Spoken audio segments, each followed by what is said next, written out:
나오미와 두 며느리 오르바와 룻은 함께 베들레헴으로 출발했지요. 그러나 나오미는 젊은 과부가 된 두 며느리들을 위해서 베들레헴으로 함께 가지 말고 어머니 집으로 가서 아직 나이가 젊으니 재혼하여서 행복하게 새로운 삶을 살아가라고 진심으로 권했습니다. 그 시어머니의 권면을 듣고 오르바는 결국 자신의 행복을 찾아서 어머니의 집으로 돌아갔습니다. 그러나 룻은 굳은 결심을 하고 시어머니와 함께 가겠노라고 이야기를 했지요. 우리는 이 모습에서 룻의 이 모습이 단순한 효심이 아니라 시어머니 나오미를 통해서 그동안 발견했던 또 만났던 보았던 이스라엘의 하나님, 그 하나님께 자신의 인생을 내어 맡기겠노라고 하는 굳은 신앙의 고백이었음을 확인했습니다. 그래서 나오미는 룻을 더 이상 돌아가라고 하지 못하고 함께 베들레헴으로 가게 되었죠. 오늘은 이제 그렇게 베들레헴에 도착한 나오미와 룻의 이야기입니다. 자, 룻기 1장 19절 함께 한 번 더 읽겠습니다. 시작. 이에 그 두 사람이 베들레헴까지 갔더라. 베들레헴에 이를 때에 온 성읍이 그들로 말미암아 떠들며 이르기를 이가 나오미냐 하는지라. 자, 나오미와 룻은 모압에서부터 약 80km에서부터 100km 정도를 걸어서 베들레헴까지 왔습니다. 사실 당시의 상황으로 보면 두 여인이 이 먼 거리를 여행한다라고 하는 것은 상당히 위험한 일이었습니다. 어떤 위험이 닥칠지 모르지만 그들은 그 두 여인은 용기를 갖고 베들레헴으로 갔죠. 아마도 4일 아니면 5일 아니면 조금 더 여러 날이 걸렸을 것으로 여겨집니다. 그런데 다행히도 또 감사하게도 아무 일 없이 무탈하게 베들레헴까지 도착한 것으로 여겨집니다. 하나님의 보호하심이 있었다라고 우리는 볼 수 있게 되죠. 나오미와 룻이 이렇게 베들레헴에 도착했다라고 하는 것은 어떤 상징적 의미를 가지고 있냐면 특히 나오미가 이제 하나님 앞에서 철저하게 회개했다. 이런 상징적 의미를 가지고 있습니다. 왜냐하면 회개라고 하는 의미는 또 원어적 의미는 무엇이냐면 가던 방향을 돌이켜서 정반대 방향으로 되돌아가는 것을 말하기 때문에 그렇습니다. 그러니까 정반대 방향이라는 것은 다시 설명하면 올바른 길로, 잘못된 길로 가던 그 걸음을 멈춰 되돌아서서 올바른 방향으로 가는 것까지 하는 것. 돌아서는 것까지가 아니에요. 돌아서서 목적지까지 다시 올바른 길로 가는 것. 이것이 회개가 가지고 있는 원어적 의미이기 때문에 오늘 우상의 땅 모압에서 발걸음을 옮겨 베들레헴까지 도착을 했다라고 하는 사실은 그들이 또 나오미가 온전하게 회개했음을 의미하는 겁니다. 오늘 시대의 교회 밖을 보면 지금 이 나오미가 모압에 있을 때처럼 하나님을 정말 사랑하기는 하는데 그 세상적인 욕심 또 세상에서 무엇인가를 이루고 싶고 성공하고 싶은 그 마음이 너무나 커서 그런 삶에서 돌아서지 못해 하나님 앞으로 또 예배의 자리로 오지 못하는 사람이 생각보다 참 많습니다. 그런 안타까움이 있는 성도들이 사실은 오늘 이 말씀에 도전을 받았으면 하는 그런 마음이 사실은 큽니다. 그래서 하나님의 은혜 가운데 나오미처럼 하나님을 정말 사랑함에도 불구하고 아직 세상에서 뭔가를 내가 이루어 보겠노라 하면서 그 마음이 너무 커서 하나님 앞으로 말씀의 자리로 기도의 자리로 나오지 못하고 있는 분들이 혹여나 계시다면 좀 하나님의 섭리 가운데 이 설교를 듣게 되고 이 설교를 통해서 다시 하나님 앞으로 시선을 돌리게 되는 이러한 은혜가 있게 되기를 간절히 소망합니다. 나오미가 그러한 회개의 모습으로 결국 베들레헴에 도착했습니다. 베들레헴에 도착하자 이제 주변 사람들이, 이웃 사람들이 나오미를 보게 되겠죠. 근데 그들이 나오미를 보자마자 가장 먼저 했던 말이 이겁니다. 이가 나오미냐? 좀 쉽게 표현하면 저 사람이 나오미야? 이런 거죠. 약 10여 년 만에 나오미를 보았습니다. 자, 저희가 나오미냐? 저 사람이 나오미냐? 여러분, 반가워서 하는 목소리일까요? 아니면 10여 년 전 고향을 떠난 나오미의 모습을 보면서 조금은 조롱하는 듯, 조금은 비웃는 듯한 그런 목소리였을까요? 아니면 몰라볼 정도로 고생하는 적이 가득해서 놀라서 외치는 그런 목소리였을까요? 성경의 뉘앙스를 보면 반가워서 하는 목소리로는 조금 여겨지지 않습니다. 아마도 좀 조롱하는 듯한, 또 고생하는 적이 너무 역력히 보여서 사뭇 놀라는 듯한 그러한 톤으로, 그러한 목소리로 저희가 나오미냐? 이렇게 말했던 것으로 여겨집니다. 자, 그럴 때 그들의 이런 반응을 보고 나오미가 어떻게 이야기를 하는지 그 부분을 보시면 여러분 조금 더 이해되실 거라고 생각합니다. 20절 함께 읽겠습니다. 20절 시작. 나오미가 그들에게 이르기를 나를 나오미라 부르지 말고 나를 마라라 부르라. 이는 전능자가 나를 심히 괴롭게 하셨음이라. 자, 나오미가 이웃 사람들이 저희가 나오미냐?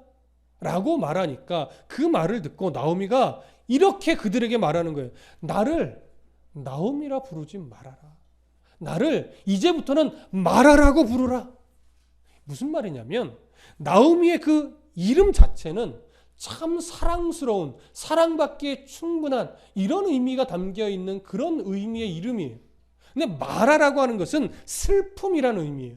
그러니까 나를 행복한 여자라고 부르지 말고 나를 슬픔 가득한 여자라고 이제부터 불러라, 이런 의미예요. 왜 나오미가 이렇게 말을 했느냐?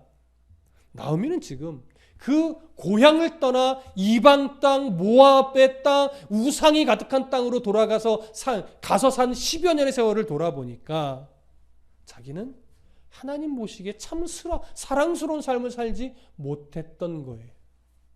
하나님을 떠나서 그곳에서 살았던 그 10여 년의 세월이 하나님 보시기에 옳지 않았고 그것이 죄에 가득한 삶이었음을 나오미가 인정하고 있는 거예요. 그래서 그 모압 땅에서 모든 것을 다 잃어버리고 빈손이 되어온 지금 이 순간, 지금 겪고 있는 이 고통의 순간이 바로 하나님을 떠난 그 죄의 결과임을 그가 인정하면서 이 고백을 하는 겁니다. 10여 년 주님을 떠나서, 하나님을 떠나서 내 마음대로 살다가, 내 욕심대로 살다가 다 잃어버리고 왔습니다.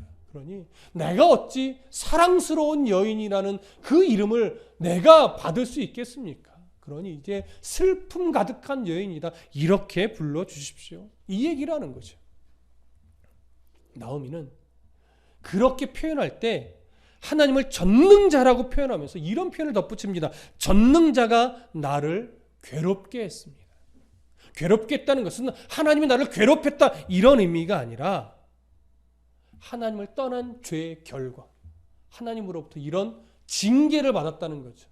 하지만 이 징계는 회복을 위한 징계라고 하는 것을 나오미는 분명 알고 있습니다. 흉년 그리고 풍년, 이 모든 것의 주관자가 바로 전능하신 하나님이셨는데 예전에는 미처 이걸 가슴 깊이 깨닫지 못하고 흉년으로 인해서 내가 고향을 떠났었습니다. 그래서 내 힘으로 풍요롭게 살아보고자 열심히 했지만 그것이 하나님과 상관없는 열심이었기 때문에 하나님은 그 모압 땅에서 모든 것을 잃어버리게 하셨습니다. 그 어리석었던 10년의 세월을 바로 이 마라라고 부르라는 이 고백 속에, 전능자가 나를 괴롭게 했다라고 하는 고백 속에 다 담은 거예요. 10여 년의 이 세월을. 그러면서 이제 나오면 또 21절에서 이렇게 고백을 합니다. 자, 21절 함께 읽겠습니다. 시작. 내가 풍족하게 나갔더니 여호와께서 내게 비어 돌아오게 하셨느니라. 여호와께서 나를 징벌하셨고 전능자가 나를 괴롭게 하셨거늘 너희가 어찌 나를 나오미라 부르느냐 하니라. 동일한 신앙의 또 회개의 고백인데 여기서는 이런 표현이 덧붙였죠. 내가 풍족하게 나갔었다. 여기서 풍족하게 나갔었다라고 하는 이 나오미의 말에 대해서 사실 학자들은 크게 세 가지 견해를 제시를 해요. 첫 번째 견해는 뭐냐면 이 풍족하다라고 하는 이 풍족의 의미를 남편도 있었고 두 아들도 있었다. 이렇게 풍족했다. 근데 지금 남편도 죽었고 두 아들도 죽었다. 이런 의미로 이해를 하는 견해가 하나 있고, 또 하나의 견해는 그때는 내가 영적으로 풍요로웠다. 근데 지금은 영적으로 빈곤하다. 이런 의미로 해석하는 두 번째 견해가 있고요. 세 번째 견해는 내가 10여 년 전에는 이 땅에서 재산이 있었고 그 재산을 다 팔아서 풍요롭게 나갔었다. 근데 지금은 모압돼서 다 잃어버리고 빈털터리가 돼서 돌아왔다. 이런 의미로 해석하는 세 번째 견해가 있습니다. 사실 어떤 견해를 선택하든지 큰 문제는 없는데 문맥의 상황과 앞뒤 정황들을 볼 때 나오미의 이 말은 재산을 그래도 풍요롭게 다 정리해서 가져갔었는데 그것이 내 욕심이었고 하나님과 약속된 그 언약의 땅을 떠났기 때문에 하나님이 다 그 모든 재산을, 풍요로웠던 재산을 다 잃어버리게 했습니다라고 하는 그런 세 번째 견해로 보는 것이 옳을 것 같습니다. 하나님을 떠나 양식을 따라가며 하나님이 주시는 성공을 기대하지 않고 내 욕심에 찬, 내 탐심에 찬 성공을 추구하고 따라가다 보면 사실 결과적으로는 모든 것을 잃어버리게 되어 있습니다. 나오미의 가정이 유다 땅을 떠날 그때는 바로 이러한 자기 풍요를 가지고 떠났었다라고 하는 것이죠. 그러나 하나님의 땅, 약속의 땅을 떠난 결과는 결국 하나님의 도우심이 없기에 또 하나님이 돌아오게 하셔야 했기에 그 모든 것을 잃어버리고 돌아온 것이죠. 아마도 우리가 저번에도 확인을 했지만 기근으로 인해 이 나오미의 가정은 베들레헴은 소망이 없다라고 여겼던 것 같아요. 그러나 여러분, 우리가 분명하게 알아야 되는 것은 그리스도인에게 있어서 소망이라고 하는 것은 있고 없음 때문에 결정되는 것이 아닙니다. 그리스도인의 소망은 이 땅에서 무엇인가 가지고 있느냐 가지고 있지 못하냐 이것 때문에 결정되는 것이 아니라 내 인생이 하나님 손에 붙들려 있느냐 아니냐 여기서 결정되는 거예요. 하나님 손에 붙들려 있는 인생은 좀 부족하고 좀 낮아도 그는 소망이 있는 그런 풍요로운 사람입니다. 하지만 아무리 많은 것을 가지고 있고 아무리 높은 위치에 있다 할지라도 하나님을 인생의 구주로, 하나님을 인생의 소망자로 삼고 있지 않는다면 그 사람은 소망이 없는 겁니다. 한치 앞밖에 모르는 거죠.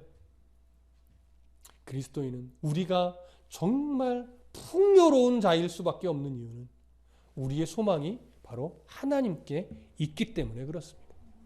이 믿음이 결코 상황 때문에, 현실의 무거움 때문에 흔들리지 않기를 간절히 소망합니다. 22절 함께 읽겠습니다. 22절 시작. 나오미가 모압 지방에서 그의 며느리 모압 여인 룻과 함께 돌아왔는데 그들이 보리 추수 시작할 때에 베들레헴에 이르렀더라. 지금 이 구절을 보면 모압 지방이 지금 강조되고 있는 것을 볼 수가 있어요. 나오미가 모압 지방에서 그의 며느리 모압 여인 룻과 함께 돌아왔다라고 표현을 하죠. 하나님을 떠나 모압으로 갔고 모압에서 모든 것을 잃어버렸습니다. 그리고 참 초라한 모습으로 고향에 돌아왔습니다. 지금 이 모습만큼은 분명 하나님을 떠난 결과적 모습입니다. 참 초라한 모습이죠. 그러나 그 초라함이, 그 지금의 초라한 모습이 그의 인생의 결론이냐? 성경은 그렇지 않다라고 말하는 거예요. 무슨 이야기를 덧붙이느냐? 하나님이 나오미와 룻을 베들레헴으로 돌아오게 하셨는데 돌아와서 도착한 시기가 어떤 시기냐? 보리를 추수할 때라고 성경이 말을 하고 있습니다. 보리를 추수할 때 그때 도착했다라고 하는 것은 뭐냐면 나오미의 가정을 하나님이 버리지 않고 그에게 살아갈 희망의 여지를 남겨두셨다라고 하는 거예요. 왜 이것이 살아갈 희망의 그 여백을 남겨주신 의미가 되느냐? 당시 이 보리 추수는 보통 3월 중순에서 4월 중순까지 이렇게 시작을 하게 되는데, 이 보리추수는 오늘날 같으면 기술력이 좋아서 그냥 며칠이면 끝나요. 기계로 싹 하면 다 추수하기 끝나지만, 당시는 그 넓은 이 지역을 일일이 다 손으로 해야 돼요. 그러다 보니까 보리 추수학을 며칠 정도 하게 되냐면 대략 2달 정도예요. 상당히 길죠. 그러니까 이 2달 동안 사람들이 수확을 할 때 정말로 기쁜 날이에요. 행복한 날이에요.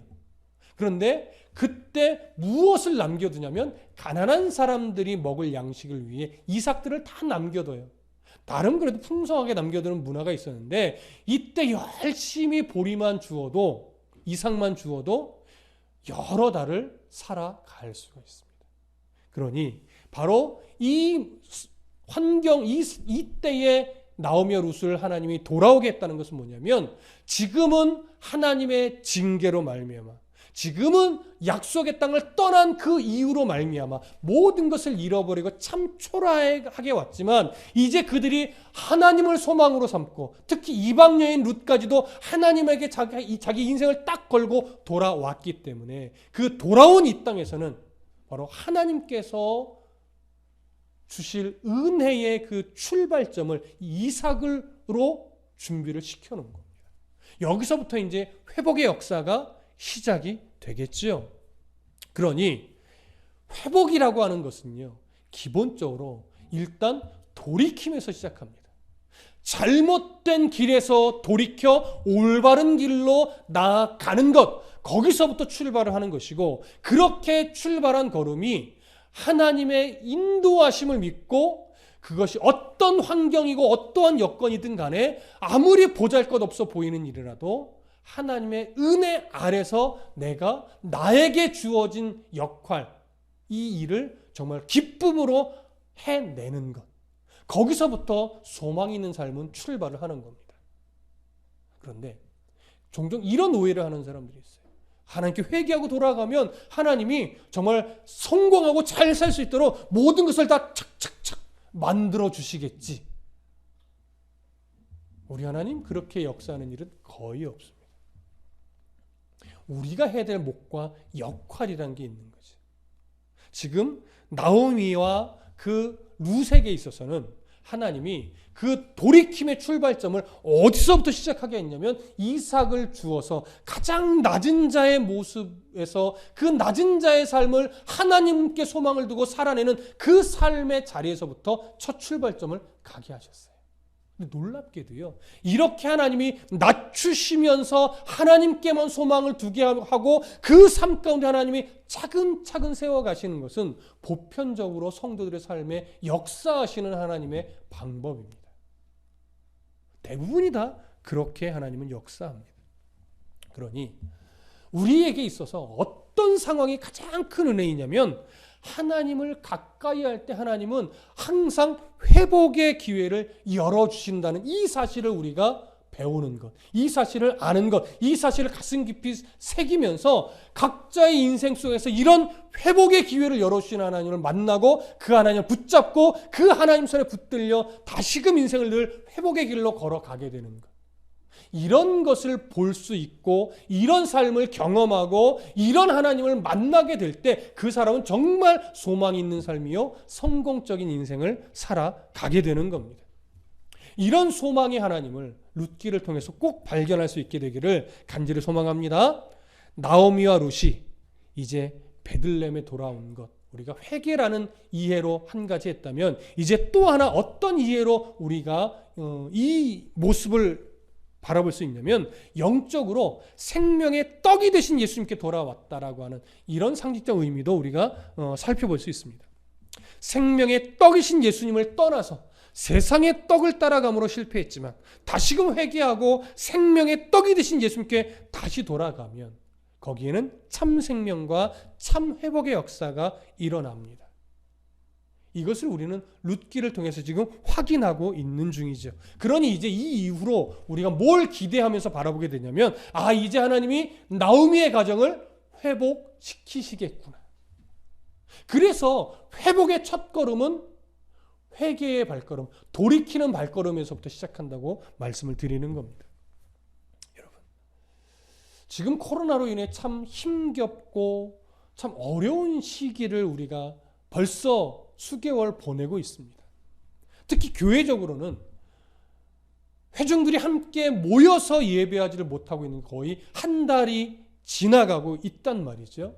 그러다 보니까 우리가 예배하는 어느 자리든 다 하나님 앞에 드리는 예배라면 다 하나님 기뻐 받으시는 예배인 걸 알지만, 그럼에도 불구하고 모여서 함께 떡을 떼고 모여서 함께 기도하고 모여서 함께 찬송하고 모여서 함께 교통하며 말씀을 전하고 듣는 이것이 우리 안에 없다 보니까 그 마음들이 사실 지치고 때로 힘든 것도 분명히 사실입니다.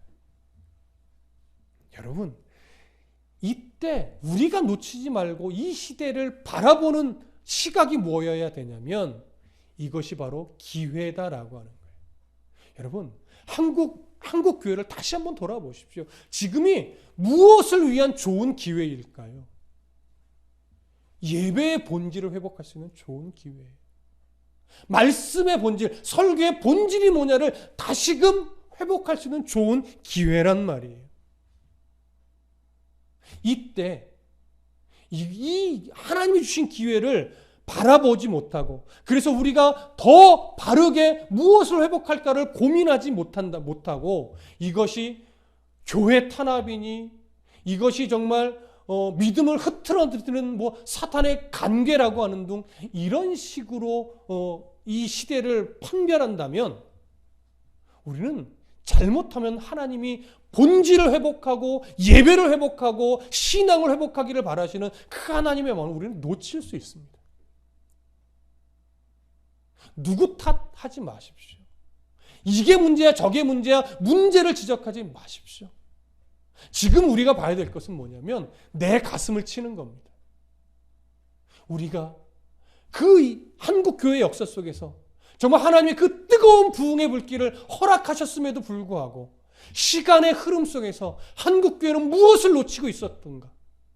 한국 교회 강단에서는 무엇을 놓치고 있었던가? 성도들의 삶, 개개인의 삶 속에서는 성도다운 삶이 있어야 하는데 뭘 놓치고 있었던가? 여러분, 이걸 돌이키셔야 됩니다. 물론 코로나가 이것이 어그러져 있기 때문에 하나님으로 내신 저주다, 심판이다, 이걸 말하는 게 아닙니다.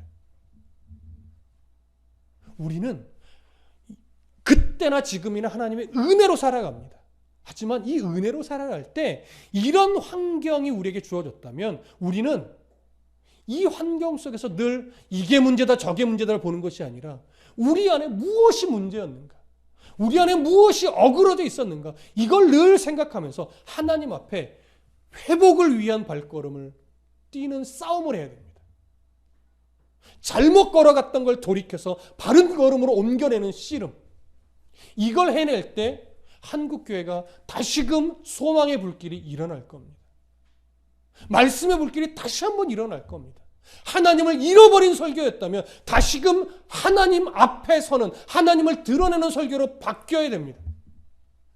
성경과 상관없는 설교였다면 이제는 성경만을 가르치는 설교로 다시 바뀌어야 됩니다.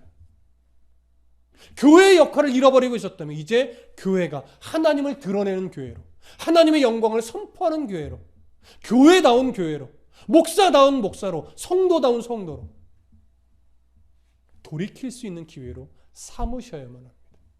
이것이 바로 회복의 기회입니다. 나오미의 가정이 회복할 수 있었던 것이 바로 모압에서의 10여 년의 삶이 나의 죄였구나, 나의 어리석음이었구나, 이걸 인정하고 돌이켜서 베들레헴으로 온 것, 이 발걸음이 귀한 거란 말이죠. 한국교회가 또 목회자가 강단이 성도들의 삶이 이러한 회복을 위한 다시 돌이키는 회복의 역사가 일어나기를 간절히 소망하고 축복합니다. 2장 1절 함께 읽겠습니다. 2장 1절 시작. 나오미의 남편 엘리멜렉의 친족으로 유력한 자가 있으니 그의 이름은 보아스더라. 룻기 2장으로 넘어오면서 사실 우리는 무심코 읽어가기 때문에 뭔가 어색한 걸 잘 발견하지 못합니다. 그런데 문맥을 잘 생각해 하시며 읽다 보면 조금 어색한 것을 느낄 수 있어요. 뭐가 어색하느냐? 룻과 나오미가 나오미와 룻이 베들레헴으로 도착했다라고 하는 것으로 1장이 끝났어요. 그러면 2장은 어떻게 연결하는 것이 자연스럽냐면 나오미와 룻이 이제 목숨을 부지하고 살아가기 위해서 열심히 이삭을 주우러 가는 이야기로 진행이 되면서 자연스럽게 보아스를 만나는 장면으로 연결되고 그런 이후에 보아스는 이런 사람이다라고 소개하는 것이 사실은 자연스러운 흐름입니다. 그런데 그 연결의 자연스러움을 툭 끊고 2장 1절에서 무작정 보아스가 어떤 사람인지로 넘어가는 거예요. 이것이 사실은 어색한 거예요. 그런데 저자는 분명히 의도를 가지고 이렇게 쓴 겁니다. 그럼 어떤 의도느냐? 룻기는요, 룻이 주인공도 아니고 보아스가 주인공도 아니고 나오미가 주인공도 아닙니다. 우리는 룻기에 대해서 자꾸 룻과 보아스의 아름다운 사랑 이야기 이렇게 바라보다 보니까 주인공처럼 여기는 경향이 있어요. 하지만 룻기의 주인공은 이 세 인물이 아닙니다. 이들이 주된 인물이긴 하지만 실제 이야기를 끌고 가시는 주인공은 하나님이시죠. 그래서 룻기는요, 이야기의 자연스러움보다는 하나님이 어디에 강조를 하고 있고 어떤 시선으로 바라보고 있는가, 여기에도 중요성을 두고 있어요. 그래서 하나님의 시선을 따라 이 글을 기록해 갑니다. 그러면 하나님은 지금 룻과 나오미를 베들레헴으로 이끌고 오는 시선을 하나 설명했다면 이제 하나님의 시선이 갑자기 누구한테 가는 거예요?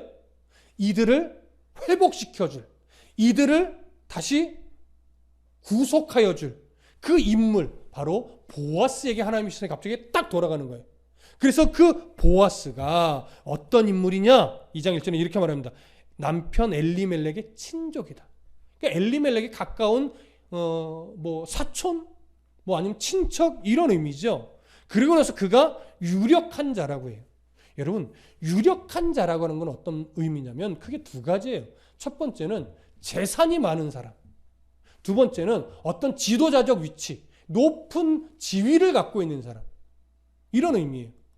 둘 중에 하나만 해당되기도 하고 둘 다 해당되기도 합니다. 그러면 오늘 본문에서 보아스가 유력한 자라고 하는 것은 어떤 의미냐면 이 두 가지 의미가 다 있는 거예요. 재산도 가지고 있어요. 그리고 어떤 지위적으로도 높은 위치에 있어요.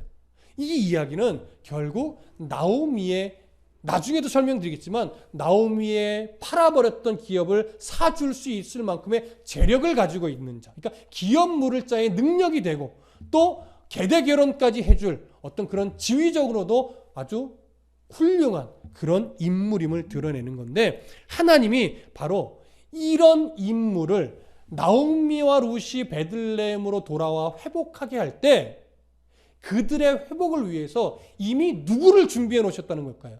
보아스를 이미 하나님이 섭리 가운데 준비해 놓으셨다라고 하는 거예요. 그러니까 무작정 오게 한 것이 아니라 그를 돌이켜 오게 할 때 하나님은 이들의 회복을 위해서, 이들은 지금 모르고 있지만 하나님의 작정하심 속에서는 이미 뭘 예비하고 있어요? 보아스를 예비하고 있어요.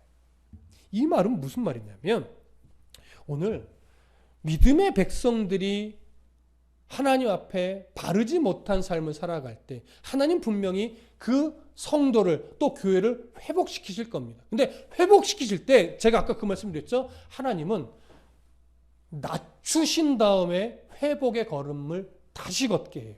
보편적으로. 근데 우리가 답답한 것은 뭐냐면 너무 낮추기만 하시는 것처럼 여겨지는 거예요.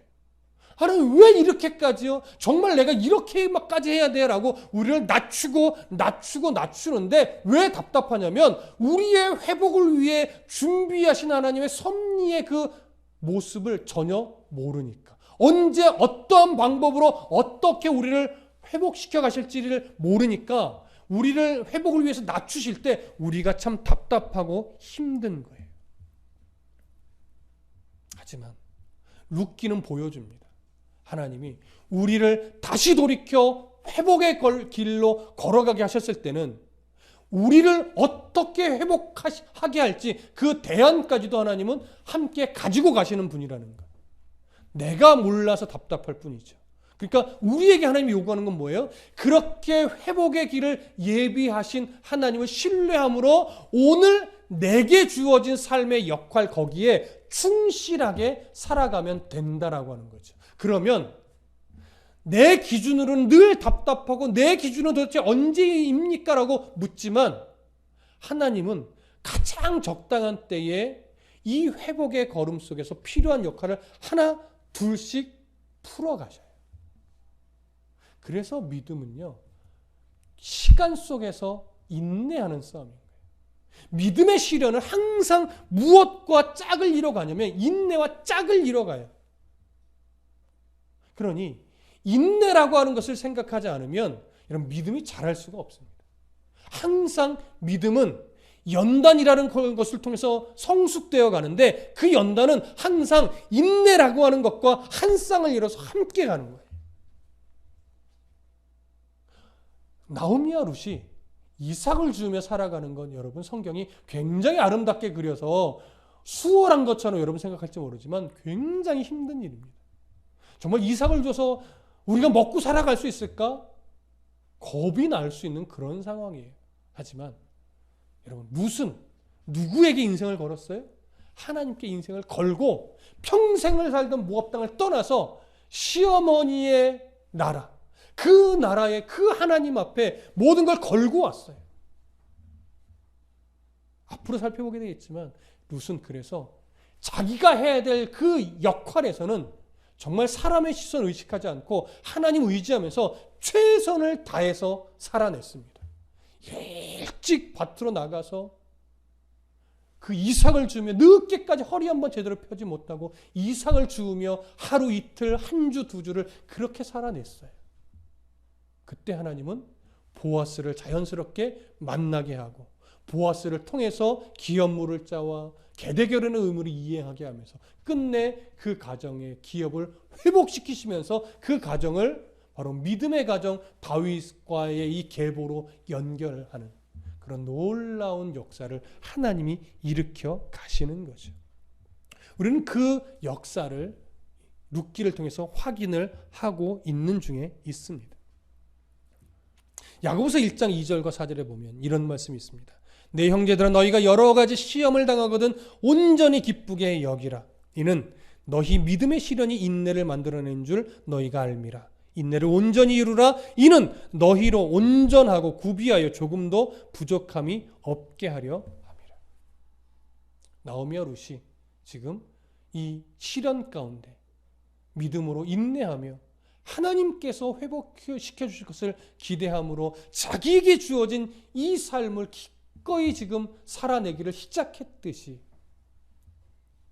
코로나의 이 어려운 시기를 겪고 있는 한국교회와 또 성도들과 또 온 국민이 잘 인내하고 교회가 이때 하나님의 영광을 가리우지 않으려면 어떻게 해야 될까를 잘 분별하고 또 교회의 본질과 말씀의 본질과 성도 신앙의 본질을 회복하기 위해서 우리가 어떻게 해야 될 것인가를 또 고민하면서 분별력을 위해 기도하고 그것을 행실로 옮겨낸다면 한국교회는 다시금 하나님이 기뻐하시는 그 부흥의 역사를 다시 일으킬 수 있을 겁니다.